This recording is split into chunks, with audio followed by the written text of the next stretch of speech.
Vediamo insieme i risultati dell'11ª giornata di andata dell'Eccellenza Sicilia Girone A. Campofranco ha affrontato il Gela per il risultato di 2-2, Pro Favara Marsala 1-0, Troina Paceco 1-1. Alba Alcamo Selinunte 1-1, Dattilo Noir Riviera Marmi 1-4, Mazzara Calcio Nissa 3-1, Polisportiva Castelbuono contro Parmonval 2-1 e infine mercoledì 7 dicembre si disputerà Licata Calcio contro Mussomeli. Vediamo ora la classifica.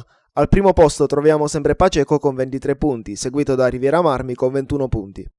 Seguono Troina e Alba Alcamo con 20 punti, Folgore Selinunte con 18 punti, Parmonval e Dattilo Noir 16 punti, Mussomeli Sport Club Nissa 15 punti, Licata Calcio 14 punti. In coda alla classifica troviamo Campofranco con 12 punti, Mazzara e Castelbuono con 11 punti, Pro Favara con 9 punti, Marsala con 8 punti e infine Gela con 5 punti. Vediamo infine le partite che si disputeranno per il prossimo turno dell'Eccellenza Sicilia Girone A.